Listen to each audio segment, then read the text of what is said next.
This is part 2 of the recording for lecture 2 of CSE 8A. In this recording, we'll be looking at some of the terminologies that you'll find very useful when you start programming. So you have seen something like this before, like turtle1 equals new turtle. Now, if you look at this turtle, obviously it has a capital case letter. So what does that mean?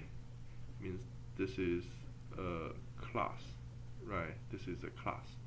And then you say, I created a turtle, and then I want the turtle to do something. Now, if you say turtle1.turn -45, what are the official names for each of those terms? So in this recording, you will see some clicker questions. So feel free to pause the video, think about what you want to vote for before I throw out the answer, and then see why you voted for certain choices. Okay, so in here, what does each of these terms mean? Turtle1, what does it mean? Is it type? Is it class? Is it object? How about turn? How about -45?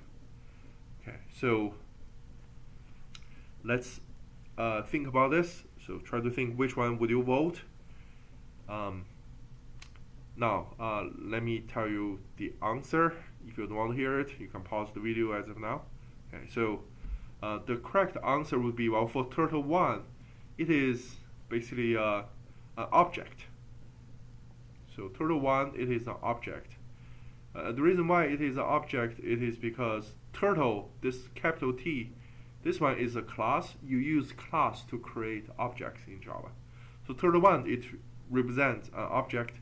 This turn, its official name is called a method, and turn is the name of that method. What the method really does is, you can think an object is like a person, a thing that can do certain things. So as for what they can do, it basically the methods that the object have kind of tells you what the object can do. In here, this object turtle1 can turn. Turn by how much?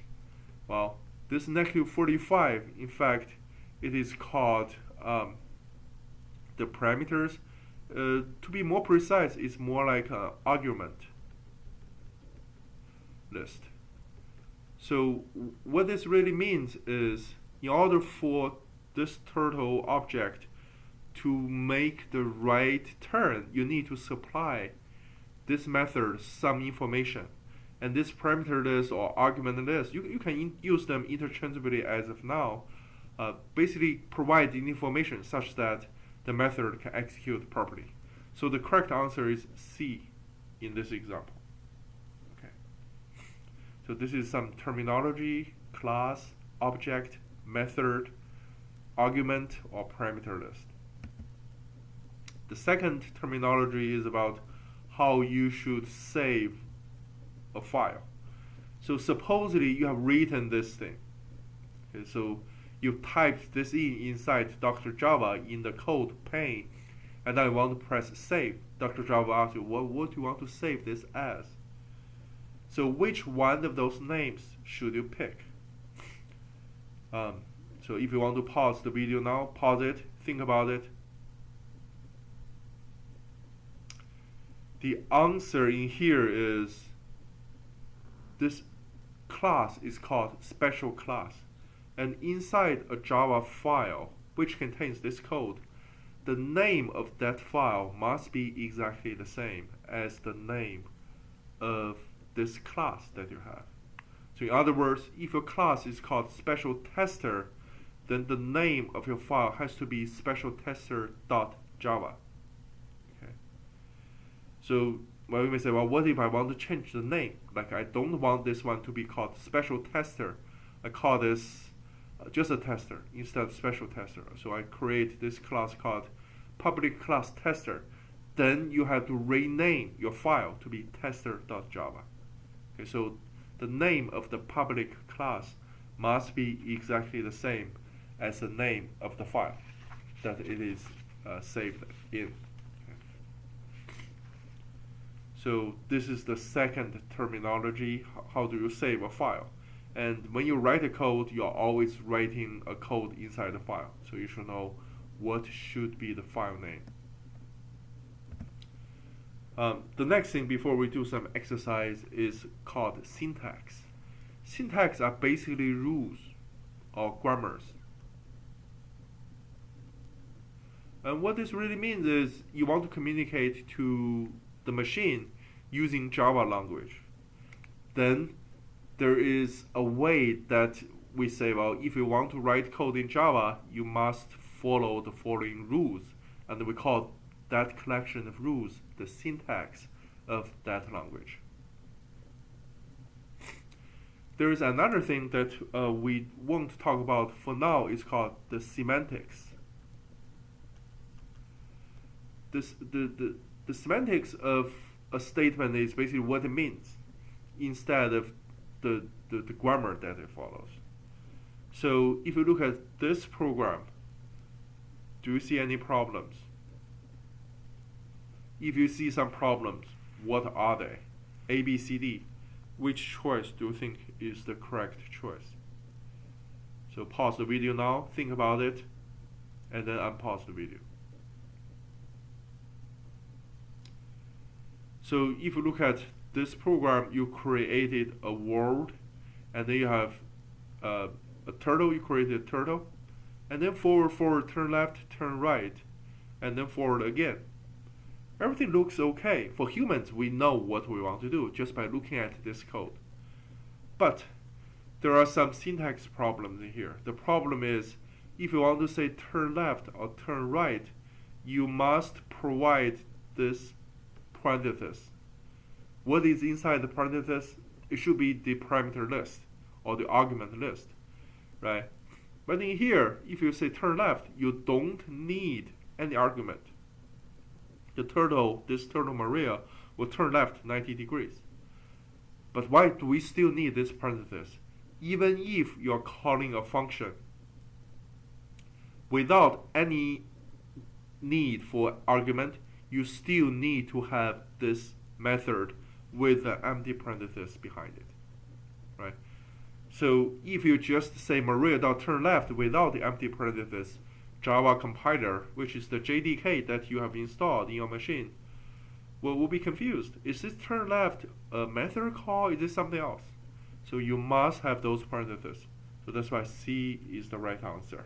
Okay, C is the right answer. All right, so those are the three syntax. Those are the three terminologies. Let's do a quick exercise. Okay, so I have those lines in here.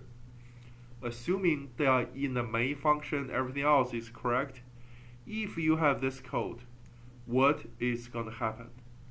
Before you think about this, let me kind of explain to you what this does. The first line, world 1 equals to new world 200, 100. Basically, you're creating a pane where you're going to put the turtle in. This one has a width of 200, has a height of 100.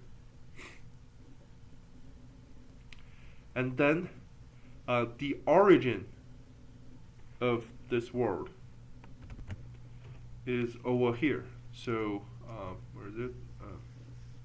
So the origin in here is 0, 0. It's over here. So this is the x direction. This is the y direction. Okay.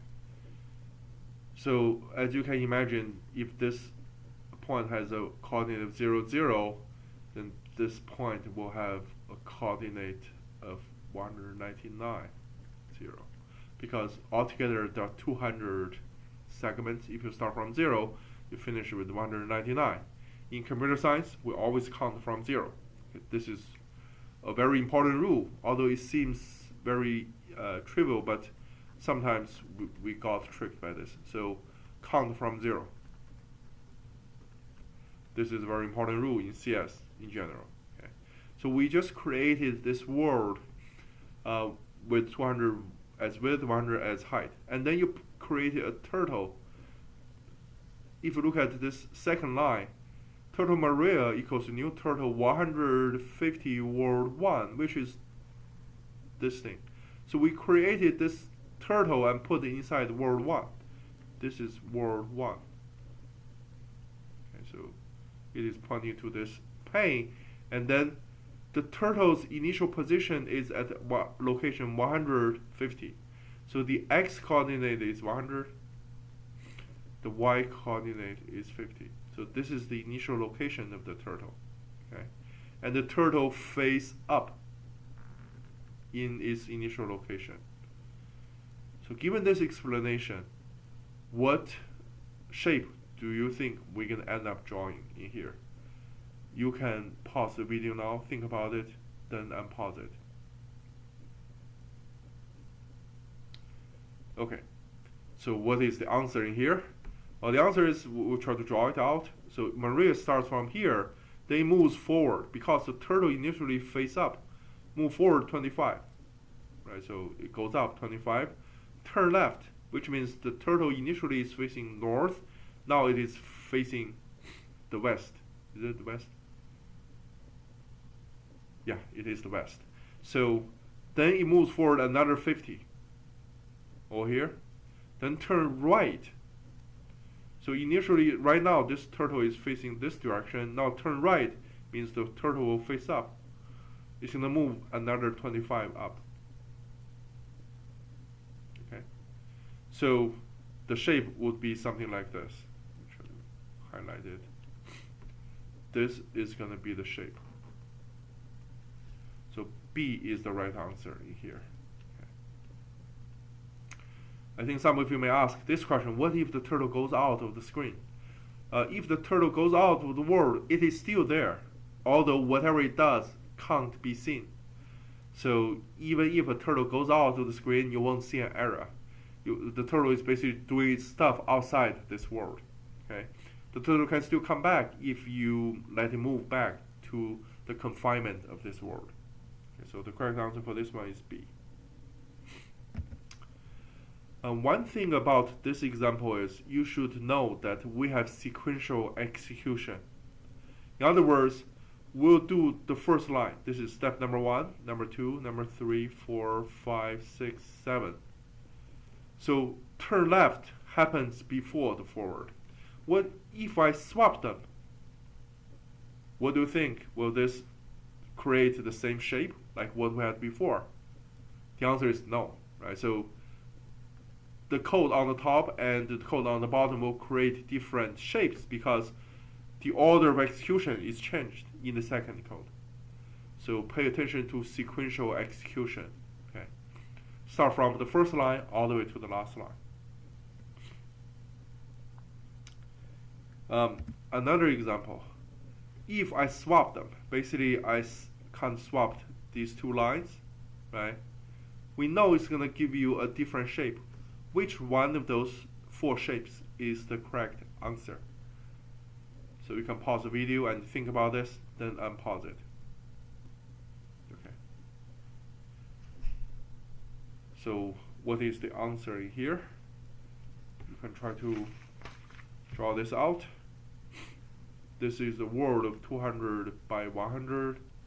The turtle is initially over here. There is no change on the first 2 lines. And then the third line is still the same. So Maria will move forward 25. And then it's going to go forward another 50. Another 50. So this is 25, another 50.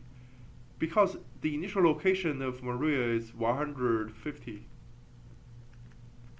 Which means the total distance in here, this is 50. If Maria move 25 in here and then move another 50, it's going to be outside this world. Okay, so Maria, after move 50, is somewhere in here, although we won't be able to see it in the world, but it is there. Okay, then you turn left.